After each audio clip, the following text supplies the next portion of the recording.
नमस्कार। आज मैं फिर से उपस्थित हूं आपकी कक्षा में, जिसमें कि टीचर एजुकेशन अर्थात अध्यापक शिक्षा, जिसको कि हम शिक्षक शिक्षा के भी नाम से जानते हैं, उसके विभिन्न पहलुओं को, जैसे कि संकल्पना अर्थात कॉन्सेप्ट, उसके विकास, उसके अर्थ, उसके उद्देश्य, उसके विभिन्न पक्षों को आज हम संपूर्णतया जानने की कोशिश करेंगे। और आप वीडियो के अंत तक बने रहें, क्योंकि ये इसलिए महत्वपूर्ण है क्योंकि सभी परीक्षाओं के दृष्टिकोण से अत्यंत महत्वपूर्ण होता है, क्योंकि हर एक परीक्षाओं में पूछी जाती है, चाहे वो नेट एजुकेशन हो, एनटीए नेट हो, सामान्य किसी भी भर्ती परीक्षा हो या अन्य जो सीटेट वगैरह है, सभी परीक्षाओं में पूछी जाती है। अगर हम इस शिक्षक शिक्षा, जिसको कि हम टीचर एजुकेशन कहते हैं, इस टीचर एजुकेशन के सबसे पहले हम संकल्पना को जानेंगे अर्थात कॉन्सेप्ट को जानेंगे। कॉन्सेप्ट को अगर जानने की कोशिश करेंगे तो किसी भी राष्ट्र में हम देखेंगे तो किसी भी राष्ट्र को उन्नतशील बनाने के लिए किसकी महत्वपूर्ण भूमिका होती है? तो शिक्षा की महत्वपूर्ण भूमिका होती है, एजुकेशन की महत्वपूर्ण भूमिका होती है। अब एजुकेशन ही एक ऐसी चीजें हैं जिसके माध्यम से कोई भी राष्ट्र अपने आप को उन्नतिशील बनाता है, विकासशील बनाता है या अपने आप को विकसित कर लेता है। आज बहुत सारे राष्ट्र हैं जो अपने आप में विकसित हैं। वो किस लिए विकसित हैं? क्योंकि वहां पर एजुकेशन का जो प्रोस्पेक्ट है, एजुकेशन जो है वो काफी ज्यादा उन्नत है, टेक्नोलॉजी काफी ज्यादा उन्नत है, उसके सोचने समझने जानने की क्षमता बहुत ज़्यादा उन्नत है। इसके कारण वो लोग ज़्यादा विकसित है और हम आज विकासशील के कगार पर हैं। तो खैर, इसमें जब हम जानने की कोशिश करेंगे कि एजुकेशन, तो उस एजुकेशन में अब हम अध्यापक शिक्षा की जब बात करेंगे तो अत्यंत महत्वपूर्ण इसलिए होता है क्योंकि शिक्षा को देने वाले कौन है भैया? तो अध्यापक। अब अध्यापक जब शिक्षा को देने वाले हैं तो उनके लिए भी तो अध्यापक शिक्षा होनी चाहिए, टीचर एजुकेशन तो होनी चाहिए। क्योंकि अब जब विद्यार्थी कक्षा में होते हैं तो वो किस प्रकार से उसके साथ बिहेव करें, किस प्रकार से उसको पढ़ाएं, किस प्रकार से उनको जानकारी दें, किस प्रकार से उनको बताएं या व्याख्यायित करें जिससे कि उसके समझ में आ जाए। तो उसके कारण से यहाँ पर शिक्षा की भी भूमिका अत्यंत महत्वपूर्ण हो जाती है। जिस प्रकार से हम बात करें कि जिस प्रकार से एक बगीचे में आप देखेंगे कि कोई भी नर्सरी में एक माली होता है जो कि अपने पौधे को इतने बेहतर ढंग से उसको सिंचित करता है, सुरक्षित करता है, उसको पोसता पालता है कि वो बहुत जल्दी आगे बढ़ जाता है। कई बार मैंने भी उसके बहुत सुंदर सुंदर गुलाब के फूल को देख करके मैंने भी वहाँ से नर्सरी से पौधा खरीद करके लाया अपने घर। अब जब अपने घर लाया तो अपने घर में लगाया, लेकिन मैंने देखा कि उसके यहाँ पर इतना छोटा सा गुलाब का फूल था, गुलाब का पौधा था, उसमें तीन चार फूल इतने बड़े। लेकिन जब मैं लाया तो वो काफी बड़ा तो हो गया, लेकिन फूल इक्का दुक्का शायद संयोग कभी कभी। अर्थात कहने का मतलब है कि जितना माली उस फूल या बगीचे के बारे में, पौधे के बारे में जानता है, हम दूसरे आदमी नहीं जानते हैं। जिस प्रकार से एक माता अपने बच्चों के लिए हर वो चीज करती है जो उसके विकास के दृष्टिकोण से महत्वपूर्ण होता है, ठीक उसी प्रकार से एक शिक्षक एक छात्रों के लिए, अपने विद्यार्थियों के लिए, अपने शिष्यों के लिए हर वो भूमिका निभाता है जो कि उसके आगे बढ़ने या उसके सर्वांगीण विकास होने या उसके व्यक्तित्व निर्माण करने में महत्वपूर्ण भूमिका निभाता हो। तो दरअसल हम संकल्पना की बात कर रहे थे, तो संकल्पना दरअसल यही मुख्य रूप से होती है कि कोई भी शिक्षक शिक्षा का निर्माण भी इसी दृष्टिकोण से होता है ताकि छात्रों का निर्माण अच्छे ढंग से हो सके।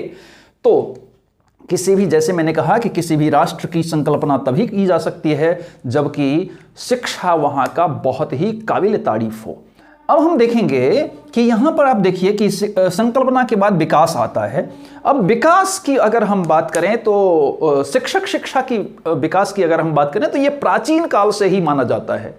क्योंकि प्राचीन काल में आप देखेंगे कि गुरुकुल परंपरा होती थी, वहां पर शिक्षक का निर्माण किया जाता था।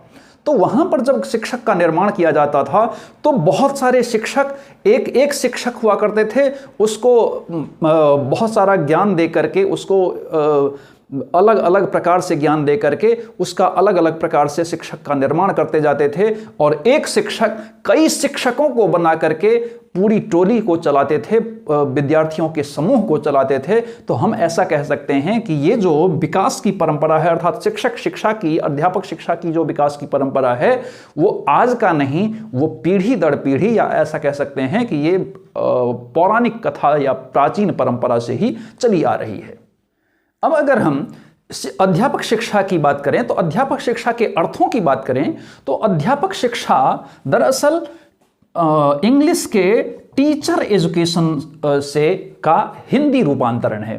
तो हिंदी रूपांतरण है, लेकिन अगर हम अध्यापक शिक्षा की बात करें तो अध्यापक को तैयार करने के लिए दी जाने वाली शिक्षा को ही हम क्या कहते हैं, अध्यापक शिक्षा या टीचर एजुकेशन कहते हैं। अर्थात अध्यापक को जिस शिक्षा के द्वारा तैयार किया जाता है, उसका निर्माण किया जाता है, उसका विकास किया जाता है, उसको प्रशिक्षण दिया जाता है, उसी को हम क्या कहेंगे, तो अध्यापक शिक्षा कहेंगे।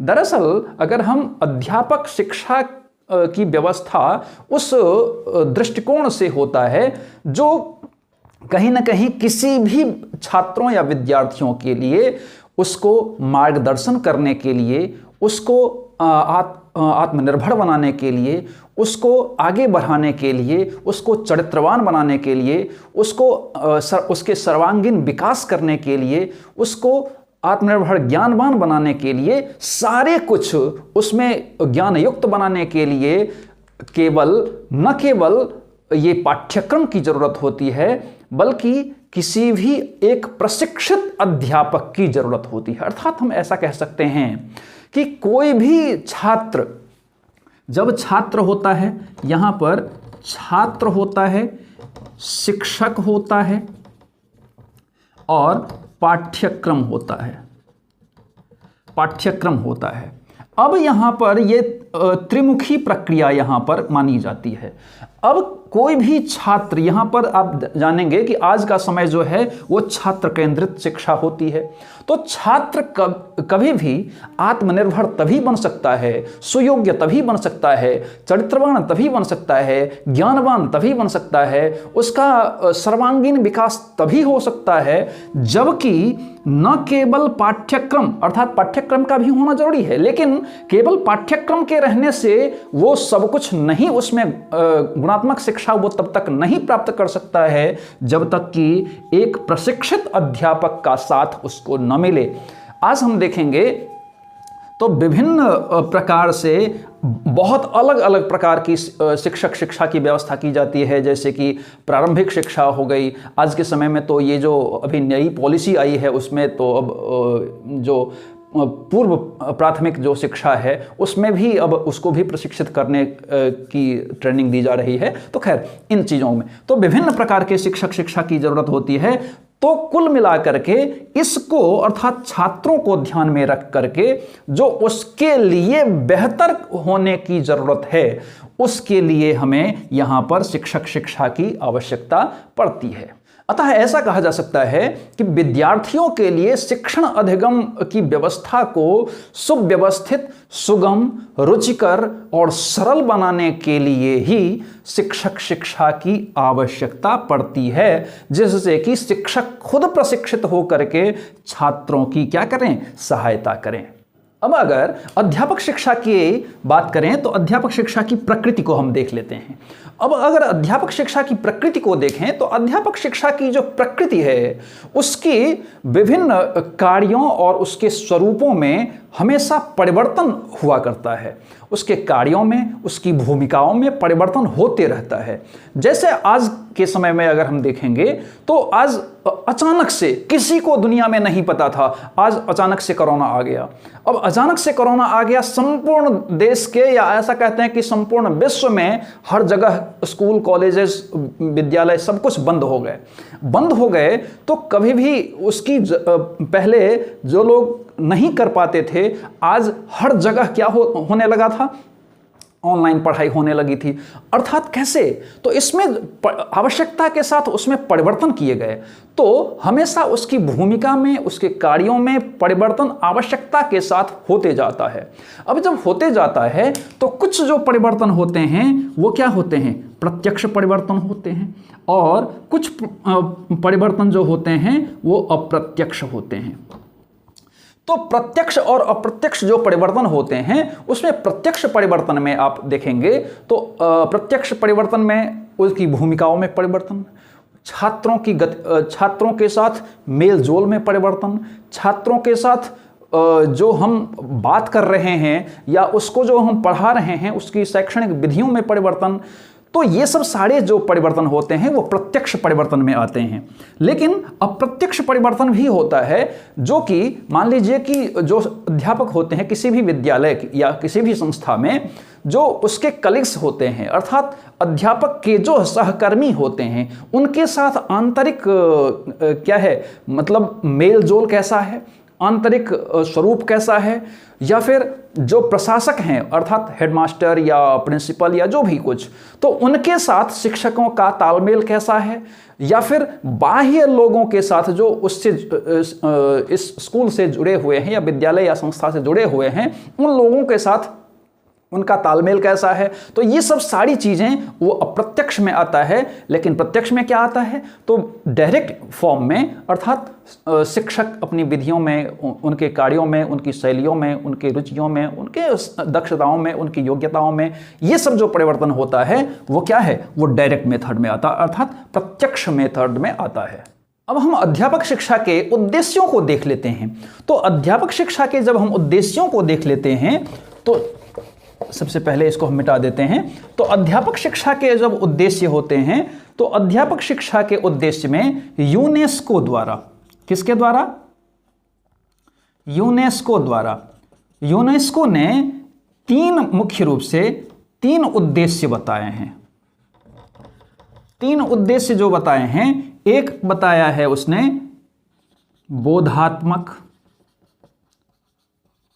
बोधात्मक उद्देश्य, दूसरा उसने बताया है कौशलात्मक उद्देश्य,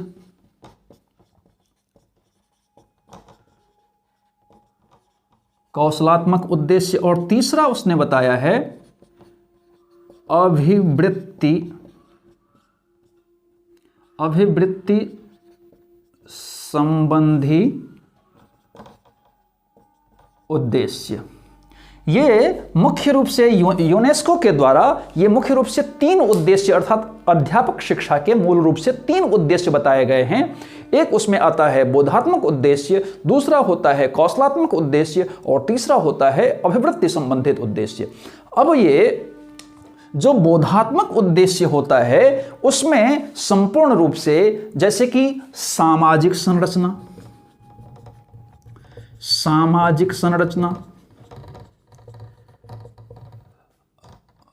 वैयक्तिक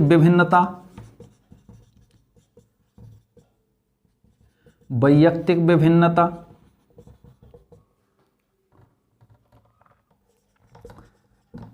बाल विकास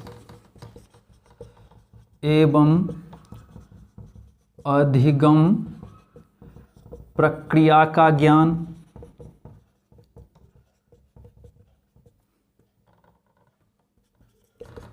विद्यालय संगठन एवं प्रशासन का ज्ञान, फिर आपका मूल्यांकन एवं परीक्षा संबंधी ज्ञान। ये सब जो आता है ये आपके बोधात्मक उद्देश्य में आ जाते हैं। जैसे कि आप यहां पर देखेंगे सामाजिक संरचना, अगर उसको सामाजिक संरचना का ही नहीं ज्ञान रहेगा, क्योंकि सामाजिक संरचना बहुत ही महत्वपूर्ण भूमिका अदा करता है किसी भी कक्षा में, तो क्योंकि विभिन्न जगह से, विभिन्न जगहों से बच्चे आते हैं, तो विभिन्न जगहों से आते हैं, कोई अमीर घर का आता है, कोई सामान्य घर का आता है, कोई अत्यंत कमजोर वर्ग का आता है, अर्थात सामाजिक अलग अलग सामाजिक संरचनाएं होती हैं। वहां से जब बच्चा आता है तो उसका जब बोध अगर शिक्षक को नहीं होगा तो फिर वो बहुत ज़्यादा अच्छा नहीं कर पाएगा। फिर वैयक्तिक विभिन्नता, ये तो अत्यंत महत्वपूर्ण है। अगर जब तक वैयक्तिक विभिन्नता का ज्ञान जब तक शिक्षकों को नहीं रहेगा, तब तक वो शिक्षक अपने किसी भी कार्यों में उसको आगे बढ़ाने, शिक्षा को आगे बढ़ाने का कार्य वो कर ही नहीं सकते हैं।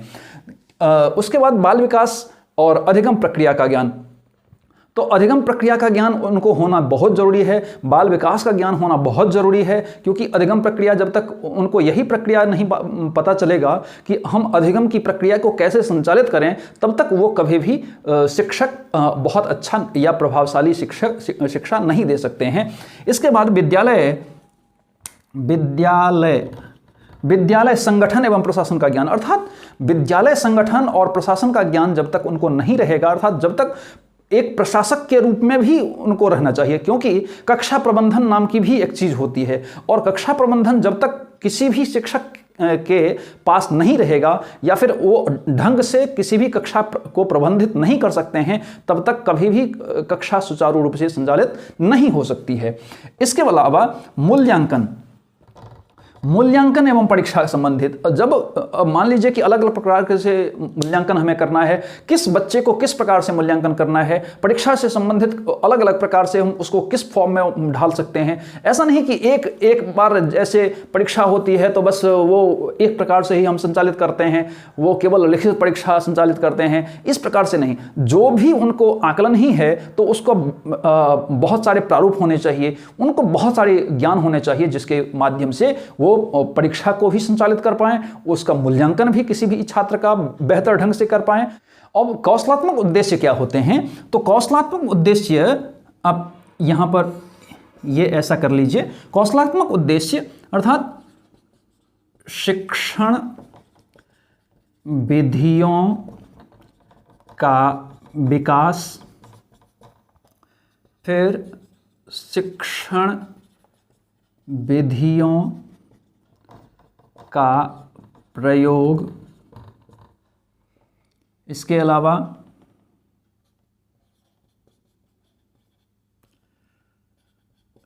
शिक्षण क्रियाकलापों का विकास एवं प्रयोग,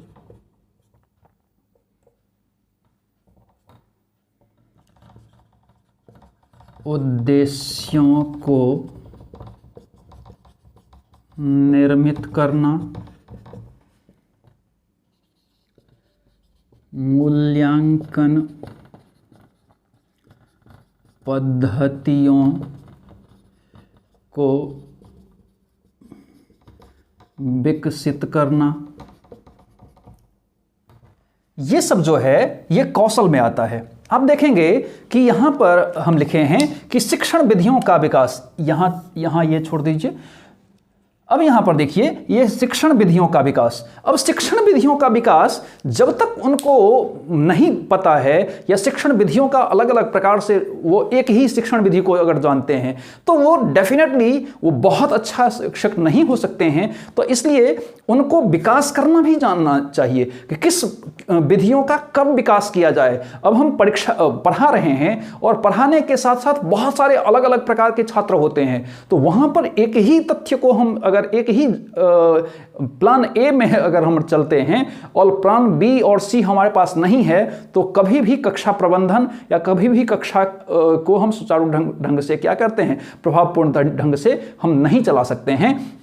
इसीलिए यहाँ पर शिक्षण विधियों का विकास, और उतना ही नहीं, उस विधियों का विकास करने के साथ साथ आपको प्रयोग करना भी आना चाहिए। तो शिक्षण विधियों का प्रयोग करना, फिर शिक्षण क्रियाकलापों का विकास एवं प्रयोग। अब शिक्षण अलग अलग प्रकार के शिक्षण के क्रियाकलाप होते हैं, उसका प्रयोग करना। जैसे आज के समय में बहुत सारी चीज़ें हैं जिसका कि हम प्रोजेक्टर के माध्यम से कभी पढ़ा लेते हैं, कभी कार्डबोर्ड के माध्यम से पढ़ा देते हैं, कभी चार्ट वगैरह के माध्यम से पढ़ा देते हैं, कभी अन्य माध्यमों से किसी चीज को दिखा करके हम पढ़ा देते हैं। ये सब सारी चीजों का ज्ञान बहुत ही ज्यादा अनिवार्य है, और तभी छात्र को रुचिकर आप दे सकते हैं, उसको सरल बना सकते हैं, कंटेंट को सरल बना सकते हैं, सुगम बना सकते हैं, जिससे कि छात्र भी सक्रिय भूमिका में आए।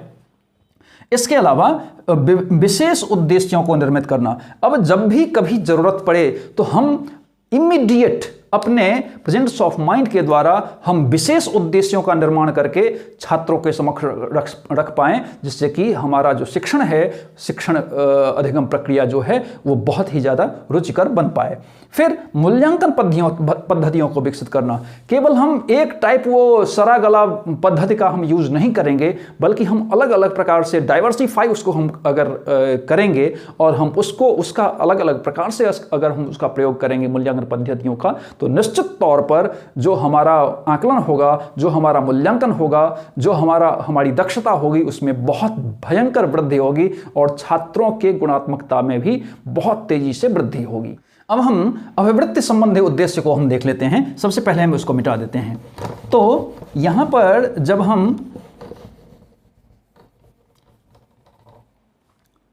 हम यहां पर अभिवृत्ति संबंधी उद्देश्य को देखते हैं, तो शिक्षण व्यवसाय के प्रति सकारात्मक एवं स्वस्थ दृष्टिकोण। दूसरा क्या हो सकता है? वैज्ञानिक एवं वस्तुपरक दृष्टिकोण, प्रजातांत्रिक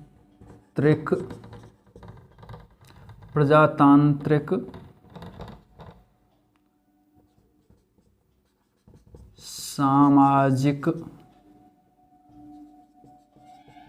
दृष्टिकोण। ये सब जो हैं ये आपके अभिवृत्ति संबंधी उद्देश्य में आते हैं। जैसे शिक्षण व्यवसाय, जो भी हमारा व्यवसाय है वो शिक्षण व्यवसाय है, और शिक्षण व्यवसाय के प्रति सकारात्मकता होना बहुत जरूरी है। एक अगर खुद ही शिक्षक अगर सकारात्मक शिक्षण के प्रति ना हो तो कभी भी क्या लगता है कि उसके उद्देश्यों की पूर्ति हो सकती है? कभी नहीं हो सकती है। इसीलिए एक शिक्षक का उसके अपने शिक्षण व्यवसाय के प्रति सकारात्मक दृष्टिकोण होना अत्यंत अनिवार्य है। साथ ही एक स्वस्थ दृष्टिकोण, अर्थात हम कभी भी बाइस्ड ना हों, अर्थात किसी भी छात्र के साथ एकदम आपत्ता, किसी भी छात्र को एकदम से दूर भगाना, ऐसा हमारा दृष्टिकोण नहीं होना चाहिए। साथ ही वैज्ञानिक और वस्तुपरक दृष्टिकोण, जो भी हमारी शिक्षण से संबंधित समस्याएं आती हैं उसमें हम वैज्ञानिक दृष्टिकोण अगर अपनाएंगे, हम अगर वस्तुपरक दृष्टिकोण अपनाएंगे तो डेफिनेटली उसका समाधान भी बहुत वैज्ञानिक ढंग से होगा, बहुत वस्तुपरक ढंग से होगा, और छात्र अपने कार्यों में सफल और सुगम या अपने दृष्टिकोण अपने छात्र अपने क्या करेंगे, ज्ञान को अर्जित कर पाने में बहुत ज़्यादा सफल हो जाएंगे। फिर शिक्षक का प्रजातांत्रिक होना अत्यंत जरूरी है। अब यहाँ पर प्रजातांत्रिक का उद्देश्य है कि आप कक्षा में भी प्रजातांत्रिक माहौल रखें। ऐसा नहीं कि किसी एक छात्र के प्रति आप बहुत ज़्यादा सकारात्मक हैं, दूसरे छात्र के प्रति सकारात्मक नहीं हैं। अर्थात सभी को एक जैसा आप दीजिए, सभी को एक जैसे मौके दीजिए, तभी अगर वहाँ पर अगर कक्षा अगर प्रजातांत्रिक है तो निश्चित रूप से कक्षा का माहौल बहुत ज़्यादा अव्वल होगा और वो अपने दृष्टिकोण में, अर्थात छात्र भी अपने दृष्टिकोण में समर्थ हो पाएंगे। साथ ही सामाजिक दृष्टिकोण, अर्थात हमें एक विद्यालय परिवार है, विद्यालय समाज है, ये जॉन डेवी कहता है। तो ये एक जब समाज है, उस समाज के हम एक क्या हैं, मार्गदर्शक के रूप में है। अर्थात शिक्षक एक मार्गदर्शक के रूप में होता है, और समाज का मार्गदर्शक अगर बहुत उत्तम ना हो तो वो समाज दूषित हो जाता है, प्रदूषित हो जाता है। इसी के कारण से सामाजिक दृष्टिकोण का अपनाना अत्यंत बहुत ज़्यादा जरूरी होता है। तो मुझे लगता है कि आज आप इन तमाम सारी चीज़ों को, अर्थात शिक्षा की जो संकल्पनाएं हैं, विकास हैं, अर्थ, प्रकृति और उद्देश्य हैं, इन सारी चीज़ों को आप बेहतर ढंग से जाने होंगे। इसी प्रकार से पढ़ने के लिए आप एजुकेशन प्रवाह यूट्यूब चैनल को सब्सक्राइब कीजिए, लाइक कीजिए, शेयर कीजिए, कमेंट कीजिए और साथ ही बेल आइकन को जरूर प्रेस कीजिए ताकि आपको आने वाले सभी वीडियो मिलती रहे। धन्यवाद।